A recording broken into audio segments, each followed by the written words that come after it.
Linguistics यानी लिसानियात क्या है। सबसे पहले हम लिंग्विस्टिक्स की एटिमोलॉजी पे गौर कर लेते हैं। वर्ड लिंग्विस्टिक्स लैटिन ज़ुबान से डिराइव किया गया है, जिसके दो हिस्से हैं, लिंगुआ और स्टिक्स। लिंगुआ मीन्स टंग यानी ज़ुबान जिसे हम बोलते हैं, और स्टिक्स मीन्स नॉलेज या साइंस। तो एटिमोलॉजिकली अगर हम देखें तो हमें पता चलता है कि लिंग्विस्टिक्स जो है वो एक साइंटिफिक स्टडी है लैंग्वेज की, लेकिन ये किसी ख़ास लैंग्वेज की स्टडी नहीं है, बल्कि तमाम इंसानी जो ज़ुबानें हैं उनको एज अ होल देखती है। अगर हम देखें लैंग्वेज क्या है, तो लैंग्वेज एक सिस्टम ऑफ कम्युनिकेशन है, यानी अपनी बात को दूसरों तक पहुंचाने का एक निज़ाम है। जबकि लिंग्विस्टिक्स क्या करती है, वो ज़ुबान की साइंसी अंदाज़ में स्टडी करती है कि ज़ुबान कैसे काम करती है, आवाज़ किस तरह से पैदा होती है और कैसे वो आवाज़ मीनिंगफुल बनती है, और किस तरह से वर्ड्स बनते हैं और वर्ड्स को तरतीब देने से सेंटेंसेस बनते हैं, और फिर कैसे सुनने वाला उन वर्ड्स को परसीव करता है और उसके मीनिंग्स को समझता है। अब हम देखते हैं कि लिंग्विस्टिक्स को साइंटिफिक स्टडी क्यों कहा जा रहा है। वो इसलिए कि ये लैंग्वेज को स्टडी करने के लिए साइंटिफिक मेथड यूज़ करती है, और इसमें बाकी साइंसेस की तरह कुछ खुसूसियात पाई जाती हैं, जैसा कि ऑब्जेक्टिविटी, यानी ये लिंग्विस्टिक्स जो है ये किसी ख़ास लैंग्वेज को स्टडी नहीं करती, बल्कि ओवरऑल तमाम ह्यूमन लैंग्वेजेस को स्टडी करती है। उसके बाद एम्पिरिसिज्म है इसमें, यानी ये तजर्बात की बुनियाद पर असूल कायम करती है, जैसा कि बाकी तमाम साइंसेस में होता है। फिर इसमें रैशनलिज़म है, यानी ये दिमाग का इस्तेमाल इसमें किया जाता है, सोचा जाता है कि ये कैसे है और क्यों है। इसमें एग्जॉस्टिवनेस पाई जाती है, यानी ये किसी भी टॉपिक को मुख्तलिफ़ पहलुओं से देखती है और तमाम फैक्ट्स और रेलिवेंट डाटा को स्टडी करने के बाद अपने असूल वज़ा करती है। उसके बाद कंसिस्टेंसी है, यानी ये नहीं होता कि एक जगह पे कुछ कहा गया हो जबकि दूसरी जगह पे कुछ और, बल्कि जो असूल इसमें कायम किए जाते हैं वो हर जगह पे अप्लाई होते हैं। उसके बाद इसमें इकॉनमी है, यानी बार बार चीज़ों को रिपीट नहीं किया जाता, कम से कम अल्फाज में इसके कॉन्सेप्ट्स को और सिंबल्स वगैरह की मदद से पेश किया जाता है। यही वजह है कि जीन पियाजे ने कहा था कि लॉजिक और मैथमेटिक्स भी स्पेशलाइज्ड किस्म की लिंग्विस्टिक्स ही हैं, यानी उनके भी इसी तरह के असूल हैं अपने सब्जेक्ट्स को स्टडी करने के लिए। लिंग्विस्टिक्स की एज अ सब्जेक्ट दो बुनियादी डिवीजन्स हैं, जिनमें से एक है माइक्रो लिंग्विस्टिक्स जबकि दूसरी है मैक्रो लिंग्विस्टिक्स।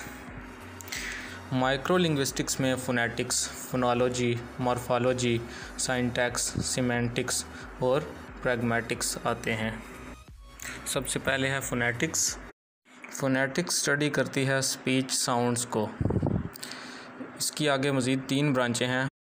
आर्टिकुलेटरी फोनेटिक्स में देखा जाता है कि आवाज़ कैसे पैदा होती है। उसके बाद एकाउस्टिक फोनेटिक्स में देखा जाता है कि ज़ुबान कैसे रिसीव करता है सुनने वाला।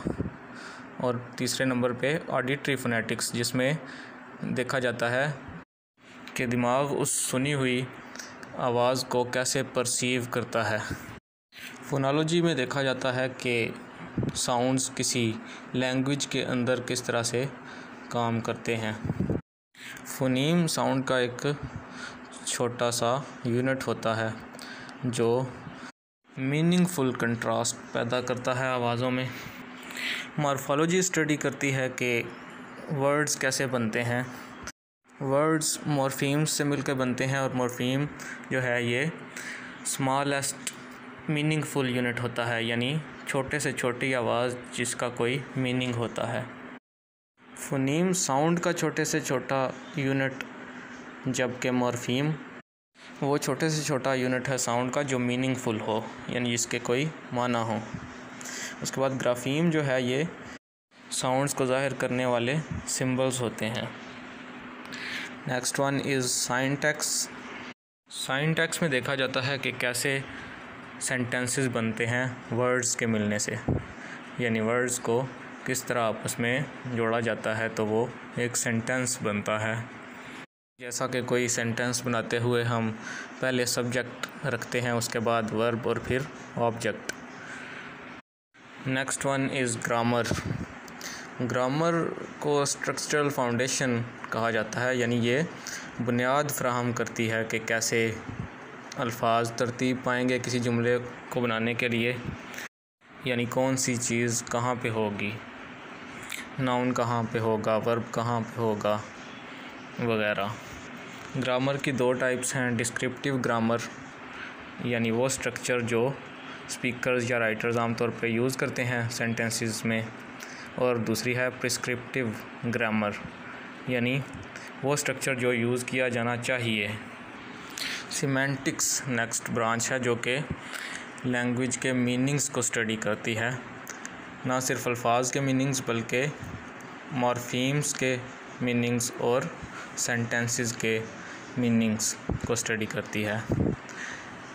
ये देखती है कि जो कुछ लिखा हुआ है उसका मतलब क्या है, जबकि प्रैग्मेटिक्स में स्टडी किया जाता है कि कॉन्टेक्स्ट में किसी वर्ड का या सेंटेंस का क्या मीनिंग है, यानी कहानी क्या चल रही है, उससे पहले के हालात व वाक़यात क्या हैं, उसके हवाले से उस वर्ड का या सेंटेंस का क्या मीनिंग बनता है। ये हो सकता है कि एक वर्ड को या सेंटेंस को हम अगर अकेला देखें तो उसका मीनिंग हमें कुछ समझ आए, और जब हम उसको उसके सियाक़ो सबाक़ में रख के देखें, यानी उसके पहले वाली चीज़ें और उसके बाद वाली चीज़ों को देखते हुए अगर हम उस सेंटेंस को पढ़ें तो उसका मीनिंग कुछ और हमारे सामने आ सकता है। तो ये प्रैग्मेटिक्स में इसी अंदाज़ से देखा जाता है मीनिंग्स को।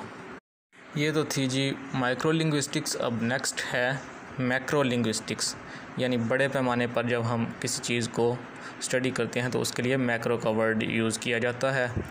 तो मैक्रो लिंग्विस्टिक्स में पहले है socio linguistics. Socio linguistics study करती है relationship between language and society, यानी माशरा जिसमें हम रह रहे हैं और ज़ुबान, इनका आपस में क्या ताल्लुक़ है और माशरा कैसे ज़ुबान पर अपना असर डालता है। आगे है साइकोलिंग्विस्टिक्स। नाम से ही ज़ाहिर है कि साइकोलॉजी से रिलेटेड ये ब्रांच है। इसमें लैंग्वेज और माइंड का आपस में इंटरेक्शन स्टडी किया जाता है, यानी ज़ुबान के पैदा होने में और उसको समझने में दिमाग का क्या किरदार है। न्यूरो लिंग्विस्टिक्स भी किसी हद तक साइकोलिंग्विस्टिक्स से ही मिलती जुलती ब्रांच है। इसमें स्टडी किया जाता है कि दिमाग के अंदर लैंग्वेज कैसे प्रोसेस करती है। ज़ुबान को समझने और बोलने में पैदा होने वाले मसाइल के मुतल्लिक़ ये ब्रांच स्टडी करती है। डिस्कोर्स एनालिसिस और टेक्स्ट लिंग्विस्टिक्स स्टडी करती है कि कैसे लैंग्वेज और सियाक़ो सबाक़ यानी हालात व वाक़यात जो हैं वो आपस में रिलेटेड हैं, और बड़े पैमाने पर इस पूरी गुफ्तगू का जो कि टेक्स्ट लिखा हुआ होगा आपके सामने, इसका क्या मीनिंग निकलता है, क्या थीम वगैरह है। कंप्यूटेशनल लिंग्विस्टिक्स में लिंग्विस्टिक्स के अंदर मैथमेटिकल टेक्निक्स को यूज़ किया जाता है, जिसमें कंप्यूटर की मदद भी ली जा सकती है। अप्लाइड लिंग्विस्टिक्स में देखा जाता है कि दूसरी फील्ड्स में पैदा होने वाली लैंग्वेज प्रॉब्लम्स को उनकी वजाहत लिंग्विस्टिक थियोरीज़, मेथड्स और फाइंडिंग्स के ज़रिए से की जा सके। नेक्स्ट अप्लाइड लिंग्विस्टिक्स की ही सब टाइप्स हैं, फोरेंसिक लिंग्विस्टिक्स, लीगल लिंग्विस्टिक्स और लैंग्वेज एंड द लॉ, यानी किसी क्राइम की इन्वेस्टिगेशन के दौरान लिंग्विस्टिक्स को यूज़ किया जाता है, जो कि हक़ाइक़ को जानने में मददगार साबित हो सकती है। So this was a very brief introduction to linguistics. If you like this video, you can share it with your friends. through WhatsApp, Facebook, etc. And you can also subscribe this channel for more educational videos.